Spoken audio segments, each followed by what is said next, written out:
شخص کے کلیجے میں ٹھنڈ نہیں پڑتی، اس کے سینے میں دھڑکنے والا دل کسی مومن کا دل ہی نہیں ہے۔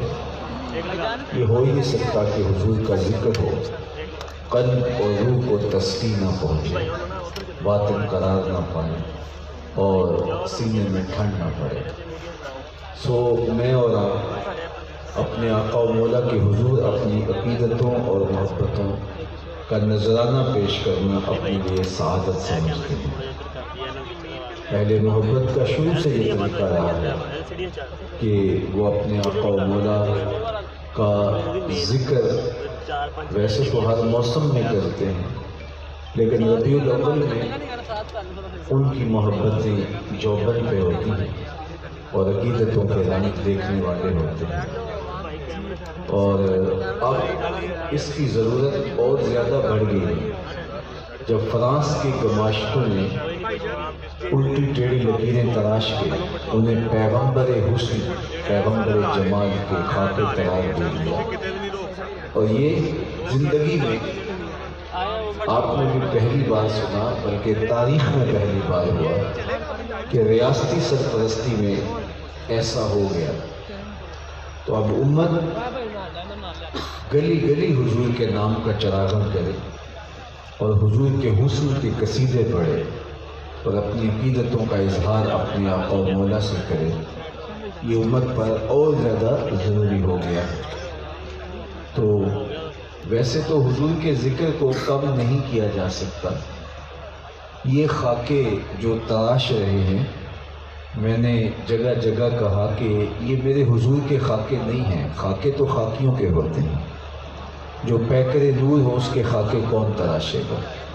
ہمارا غصہ یہ ہے کہ تم نے یہ الٹی ٹیڑھی لکیریں کھینچ کر کے پتہ نہیں کس کے خاکے تراشے ہیں اور ان کو میرے حضور سے منسوب کیوں کر رہے ہو۔ باقی ان کے تو خاکے ممکن نہیں ہیں، حضور کی مثل ممکن نہیں، حضور کا سایہ نہیں تھا، اور جس کا سایہ نہیں اس کا ثانی کہاں سے ڈھونڈو گے؟ تو جس کا سایہ بھی نہ ہو، جس کا ثانی بھی نہ ہو، اس کے خاکے کیسے ہو سکتے ہیں؟ مثل او در عالم امکان متصور نیست۔ حضرت شیخ احمد مجدد الفسانی علیہ رحمہ فرماتے ہیں حضور کی مثل تصور بھی نہیں کیا جا سکتا۔ تو جس کا تصور بھی محال ہے تو اس کے خاکے کیسے تراشے جا سکتے ہیں؟ اور اقبال بولا رخ مصطفیٰ ہے وہ آئینہ کہ اب اس سا دوسرا آئینہ، نہ کسی کی بزم خیال میں نہ دکان آئینہ ساز میں۔ تو ممکن ہی نہیں۔ حضرت ابو ہریرہ بولے کل قمر لیلۃ البدر لم ارا قبلہ ولا بعدہ مثلہ۔ کیا پوچھتے ہو، 14ویں رات کا چمکتا ہوا چاند تھے میرے حضور۔ پھر کہا نہیں نہیں نہیں، حضور جیسا نہ پہلے دیکھا نہ بعد میں دیکھا۔ حسان بن ثابت رضی اللہ تعالیٰ عنہ پاس ہی کھڑے تھے، کہا دیکھتے کیسے، کسی ماں نے جنم دیا ہوتا تو دیکھتا۔ خدا نے وہ سچا ہی پن چھڑیا جہدے وچ محمد نو ڈالیا سی۔ حسینہ جمیلہ دا منہ موڑ دیتا، محمد بنا کے قلم توڑ دیتا۔ ایسا پیکر بنایا، ایسا حسن بخشا، ایسا جمال دیا، ایسی خوبصورتی عطا کی کہ حضور کی مثل تصور بھی نہیں کی جا سکتی۔ تو یہ ان کا اپنا خبث باطن ہے، اور جو ان کے ذہن نے تراشا اس کو منسوب حضور سے کر رہے ہیں، لیکن یہ حضور کے خاکے نہیں ہو سکتے۔ صحیح بخاری میں روایت ہے کہ قریش نے کہا کہ عجیب لوگ ہو تم، محمد بھی کہتے ہو اور عیب بھی لگاتے ہو۔ ایک کام کرو نا، یا تو عیب لگانا چھوڑ دو یا لفظ محمد کہنا چھوڑ دو، کیونکہ لفظ محمد کا معنی ہے الذی یحمد حمدا بعد حمد، مرتن بعد مرتن، کرتن بعد کرتن۔ محمد وہ ہوتا ہے جس کی بار بار تعریف کی جائے، قلم ٹوٹ جائیں تعریف ختم نہ ہو، روشنائیاں ختم ہو جائیں تعریف ختم نہ ہو، لکھنے والے تھک جائیں، ان کی عمریں بیت جائیں تعریف ختم نہ ہو، صحیفے ختم ہو جائیں تعریف ختم نہ ہو، تیرے اوصاف کا ایک باب بھی پورا نہ ہوا، زندگیاں ختم ہوئی اور قلم ٹوٹ گئے، حتیٰ کہ تعریف کی اپنی تعریف ختم ہو جائے، محمد وہ ہوتا ہے جس کی تعریف ختم نہ ہو، صلی اللہ علیہ وسلم۔ تو کہا تم تو جانتے ہو، تم تو اہل زبان ہو، تمہیں تو پتہ ہے کہ لفظ محمد کا معنی کیا ہے، اور تم یہ لفظ بھی ان کے لیے بولتے ہو اور پھر نقص بھی نکالتے ہو، عیب بھی لگاتے ہو، تو ایک کام کرو۔ انہوں نے کہا ہاں بات تو ٹھیک ہے، چلو آج کے بعد ہم محمد نہیں بولیں گے، اپنے طور پہ مزمم نام رکھ لیا اور اپنے خود سے باطنی کا اظہار کرنے لگے۔ تو کسی نے سنا تو حضور کے بارگاہ میں جا کے عرض کی کہ وہ مزمم کہہ کہ یوں خباثتیں کر رہے ہیں، تو آقا کریم علیہ السلام نے فرمایا تم نے دیکھا نہیں اللہ نے قریش کے منہ کو کیسے پھیر دیا، یشتمون مزمما ویلعنون مزمما وانا محمد۔ فرمایا وہ کسی مزمم کو گالیاں دے رہے ہیں، میرے رب نے مجھے محمد بنایا۔ تو یہ پتہ نہیں کس کے خاکے تراش رہے ہیں، میرے حضور کے تو خاکے ممکن ہی نہیں۔ اللہ نے وہ جمال دیا۔ حضرت ابو ہریرہ رضی اللہ تعالی عنہ حسن بیان کریں تو کہتے ہیں کہ ان کی مثل دیکھا ہی نہیں ہے۔ حضرت عمر بن عاص رضی اللہ تعالیٰ عنہ، یہ حضور کے جلیل القدر صحابی ہے، یہ بھی صحیح بخاری ہے۔ تو کچھ لوگ ان کا حال پوچھنے گئے اور یہ مرض الموت میں تھے، آخری لمحات تھے۔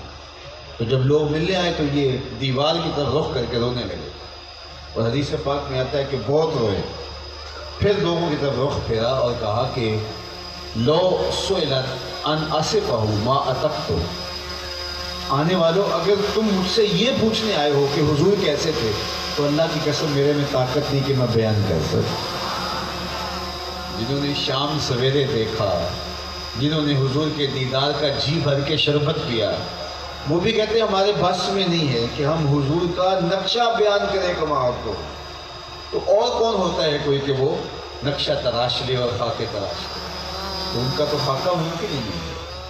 تو یہ امتحان ہے اس امت کا کہ کیا اس موقع پہ امت متحد ہوتی ہے یا نہیں ہوتی، امت کھڑی ہوتی ہے یا نہیں ہوتی، یا اسی طرح ایک دوسرے کے جبے پھاڑ رہے ہیں اور امامے نوچ رہے ہیں اور ایک دوسرے کی ٹانگیں کھینچ رہے ہیں، اور فرقہ فرقہ امت، ٹکڑے ٹکڑے امت، نظریاتی گروہ بندی، جغرافیائی گروہ بندی، لسانی گروہ بندی، امت ٹکڑے ٹکڑے ہو گئی۔ اور آج اس کا نتیجہ یہ ہے کہ دشمن دلیر ہو گیا، اور یہاں تک ان کی دلیری جا پہنچی کہ پیغمبر حسن کے ساتھ اس طرح کی چیزیں منسوخ کرنے لگا۔ تو یہ ہمارے سوچنے کی بات ہے، ہم صحیح معنی میں امت بن جائیں۔ اگر ہم امت بننا اور امت کے تصور کو اجاگر کرنے لگ جائیں تو دشمن کے لیے اتنا ہی کافی ہے۔ فروغ آدم خاکی سے انجم سہمے جاتے ہیں کہ یہ ٹوٹا ہوا تارا مہ کامل نہ بن جائے۔ امت کا تصور ہی ان کو ہلا کے رکھ دیتا ہے، لیکن انہوں نے اس طرح میں بانٹ دیا، اس طرح تقسیم کر دیا، گروہ بندی میں مبتلا کر دیا، فرقہ فرقہ کر دیا، ٹکڑے ٹکڑے کر دیا، کہ انہیں پتہ ہے کہ یہ کبھی کھڑے نہیں ہوں گے، کبھی اکٹھے نہیں ہوں گے، اور جس کا نتیجہ کیا ہے کہ آج دشمن دلیر ہوا ہے۔ اقبال رو رو کے کہتا رہا، بٹکے ہوئے آہو کو پھر سوئے حرم لے چل، اس شہر کے خوگر کو پھر وسعت صحرا دے، میں بلبل نالا ہوں اس اجڑے گلستان کا، تاثیر کا سائل ہوں محتاج کو داتا دے۔ اللہ اس امت کو کھویا ہوا وقار بخشے۔ تو میں آج کثرت سے یہ دعا کرتا ہوں جگہ جگہ کہ اللہ اس امت کو صحیح معنی میں امت بننے کی توفیق دے، اور ایسا غلبہ، عظمت رفتہ، رفعت پارینہ بخش دے، ایسا تغلب عطا کر دے امت مصطفیہ کو کہ کوئی محبوب کی طرف میلی نظر سے دیکھنے کا سوچ بھی نہ سکے، چونکہ ہماری سانسیں حضور کے نام سے چلتی ہیں۔ علامہ اقبال علیہ رحمہ فرمایا کرتے تھے، لوگ باتیں کرتے ہیں، ہمیں تو یہ بھی گوارا نہیں کہ کوئی کہے کہ تیرے پیغمبر کے کپڑے بھی میلے تھے۔ ہمارا حضور کے ساتھ یہ ربط ہے، یہ قلبی تعلق ہے، یہ رشتہ ہے۔ مغرب ہماری محبت کو سمجھ نہیں پایا، اور وہ سمجھتا ہے پیغمبر بھی تو ایک انسان ہی ہوتا ہے، تو اس کے بارے میں جو کہا جائے کہہ لیا جائے، اس میں کیا حرج ہے۔ لیکن وہ اس نقطے سے آگاہ نہیں ہے کہ ہم آکسیجن سے نہیں سانس لیتے، حضور کی محبت میں سانس لیتے ہیں۔ ہمارا جینا مرنا حضور کے نام سے ہے، محمد ہے متاع عالم ایجاد سے پیارا، پدر مادر برادر مال جاں اولاد سے پیارا۔ محمد کی محبت دین حق کی شرط اول ہے، اسی میں ہو اگر خامی تو سب کچھ نامکمل ہے۔ ہماری روحیں، ہماری جانیں حضور کے نام پہ قربان، ہماری نسلیں حضور کے نام پہ قربان، ہمارے ماں باپ حضور کے نام پہ قربان۔ اور صحابہ محض بطور رسم یہ جملہ نہیں کہا کرتے تھے، بلکہ ان کے رگو ریشہ میں حضور کی محبت اس طرح راسخ تھی، اس کا عملی اظہار تھا کہ جب حضور سے مخاطبت کرتے تو کہتے فدا کا امی و ابی یا رسول اللہ، حضور میری ماں بھی آپ کے قدموں پہ قربان، میرا باپ بھی آپ کے قدموں پہ قربان۔ اور یہ تسلسل امت کے اندر کبھی بھی جو ہے وہ ختم نہیں ہوگا، حضور کے نام پہ اپنی جانیں وارنا اور حضور کے لیے اپنا سب کچھ قربان کر دینا، یہ سعادت مندی ہے ہر دور کے مسلمان کی۔ ہم عملاً کمزور ہو سکتے ہیں، ہزار کوتاہیوں کا شکار ہو سکتے ہیں، لیکن دل کا سودا ہم حضور کی گلی میں ہی کرتے ہیں، اور سب کچھ قربان کرنے کے بعد ہم سمجھتے ہیں حق تو یہ تھا کہ حق ادا نہ ہوا۔ تو مغرب کی جو تفہیم ہے وہ ناقص ہے، وہ سمجھ نہیں پایا ہمارے جذبات کو، اور یا وہ اتنا مکار ہے کہ وہ سمجھتا ہے کہ اب یہ کمزور ہو گئے ہیں تو اب ان پر کچوکا لگاؤ، ان کو زخم دو، ان کے کھلے ہوئے بہتے ہوئے زخموں پر نمک چھڑکو اور ان کو اذیت پہنچاؤ۔ اسے پتہ ہے 56-57 اسلامی ملکوں کے حکمران غیرت کی چادر پھاڑ چکے، ان کے اندر دم خم باقی نہیں رہا۔ اب جو چاہے کرو، تم کر سکتے ہو اور تمہیں کوئی پوچھنے والا نہیں۔ خلافت دم توڑ گئی ہے، امت ٹکڑوں میں بٹ گئی، گروہ بندی کا شکار ہو گئی۔ تم جو چاہو کرو، کیا عرب کیا عجم، پوری امت اس وقت جس طرح عجیب حالت کا شکار ہے، تو آج دشمن اس نوبت تک پہنچ گیا۔ ہم نے دوبارہ اپنے پاؤں پہ کھڑا ہونا ہے، اپنے عمل سے ثابت کرنا ہے کہ ہم حضور کے سچے غلام ہیں، اور ہمارے رویے، ہمارا طرز زندگی، ہمارا انداز معاشرت حضور علیہ السلام کی محبت کے سانچے میں ڈھل جائے۔ ہماری محبت صرف پرجوش نعروں تک محدود نہ ہو، بلکہ ہماری محبت عملاً گواہی دے رہی ہو کہ ہم حضور کے غلام ہیں۔ ہماری زبان ہی صرف عشق رسول کا دعویٰ نہ کرے، بلکہ ہمارا انداز حیات بتائے کہ ہم حضور کے غلام ہیں، ہم حضور کے نوکر ہیں۔ ہم اسوہ رسول یا سیرت رسول کی صرف بات ہی نہ کریں اور یہ کہانی بیان کر کے صرف ایک داستان سرائی تک ہی محدود نہ رکھیں، بلکہ حضور علیہ السلام کی سیرت کو اپنی عملی زندگی کا یوں حصہ بنائیں کہ میرے استاد فرمایا کرتے تھے، یہ نہ ہو کہ لوگ تمہیں پوچھیں تم کون ہوتے ہو اور تمہیں بتانا پڑے جناب ہم مسلمان ہوتے ہیں، یہ دیکھو مذہب کے خانے میں اسلام لکھا ہوا ہے۔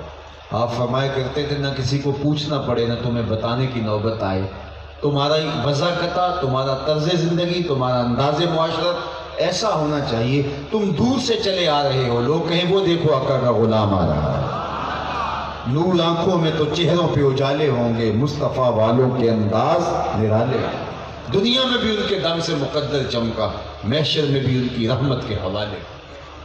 حضور علیہ السلام سے محبت کا دعویٰ میں بھی کرتا ہوں، کرنا چاہیے، اور آپ بھی کرتے ہیں، آپ کو بھی کرنا چاہیے، پوری امت کو یہ دعویٰ ہے، لیکن ہمیں یہ بھی سوچنا ہے کہ کہیں یہ دعویٰ کبھی کہیں کمزور تو نہیں ہے، صرف لفظوں تک محدود تو نہیں ہے۔ اقبال نے کہا تھا نا، اے بلبل شوریدہ تیرا نغمہ خام ہے ابھی، کچھ اور دیر کے لیے اپنے سینے میں اسے تھام، ابھی یہ نغمہ ہمارا مضبوط نہیں ہوا، اب نغمے کی سر تال ابھی پختہ نہیں ہوئی، تو محبت رسول کا تقاضا، حب رسول کا تقاضا کہ لوگ ہمیں دیکھ کر کے ہمارے آقا و مولا پہ درود پڑھیں، یہ حضور کا غلام، یہ حضور کا نوکر ہے۔ تو آئیے میں اور آپ، اور محب کو محبوب کا واضح حکم پہنچے تو اس کی تو جان قربان ہوتی ہے، وہ تو صرف محبوب کی منشا کو ہی اپنے لیے کافی سمجھتا ہے، اسے یہ پتا چل جائے کہ میرے محبوب کی منشا کیا ہے تو وہ اپنا سب کچھ قربان کرنے کے لیے تیار ہو جاتا ہے، اور اگر اس کو واضح دو ٹوک غیر مبہم حکم پہنچ جائے اور پھر وہ اس حکم پہ عمل پیرا نہ ہو تو پھر وہ محب کا ہے۔